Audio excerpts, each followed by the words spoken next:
Emoji.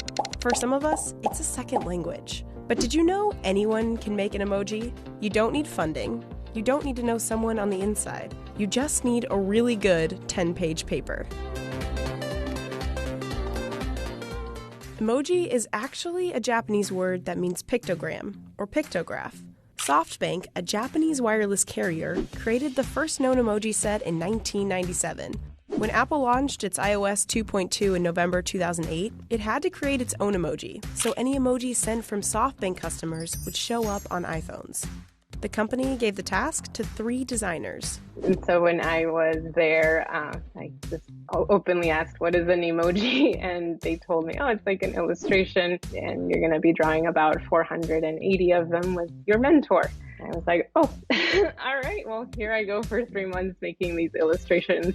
Fast forward to 2019. Thousands of emoji have been added. Depictions of existing emoji have been changed. And now, anyone can propose an emoji.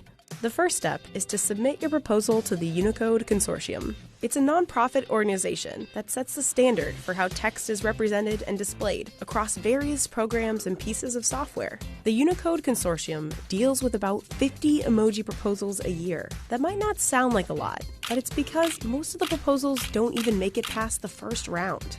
Why not?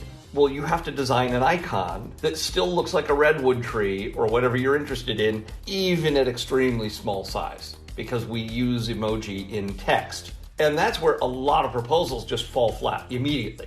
Proposers also need to make sure their emoji align with Unicode's 13 mandatory selection factors, turning their proposals into 10-page documents that include an overall explanation of the emoji, reasons why it's needed, and data justifying its existence. So if you want to have a strong proposal, 1, it should be an emoji that people will use frequently, often, and that a large number of people will use. 2, it has to be in that sweet spot of being specific enough to warrant a separate image and not general enough to be confused with other things that are not that emoji.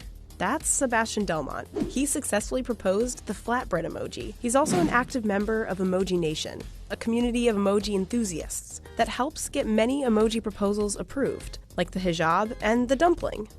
Once your proposal's ready, you submit it to Unicode via email. But the review process takes about a whole year. Why so long? Well, it needs to be approved from different committees within Unicode. Here's the journey your proposed emoji takes after it's been submitted to Unicode.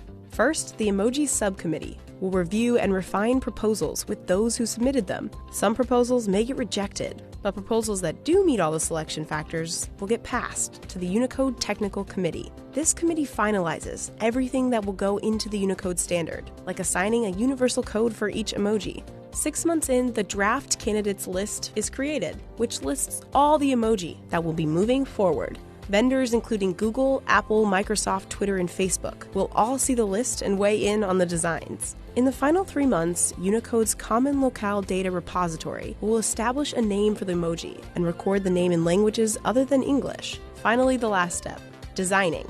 In the first quarter of the second year, the final candidate list will be sent to all the vendors to start designing. Each vendor has their own style guide to follow.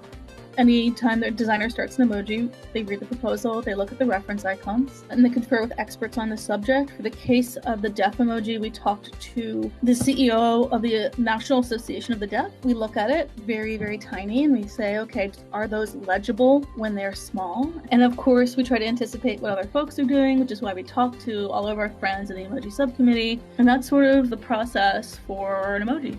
Once all the designs are finalized, vendors will roll out the new emoji set, usually around the time they update their operating systems. Apple usually does it in the fall, around the same time iOS gets updated. From start to finish, it could take almost 2 years before you see your emoji on your devices. So if you have an idea, start working on it now. And pro tip, the best time to submit is the beginning of each year. And when I came to the US, I didn't speak the language, but I ended up drawing stick figures to sort of express my ideas and also be understood. And so working on the emoji decades later was really ironic because it's kind of doing that same thing of bridging those language barriers and having everyone understand one another. So I think that's really beautiful.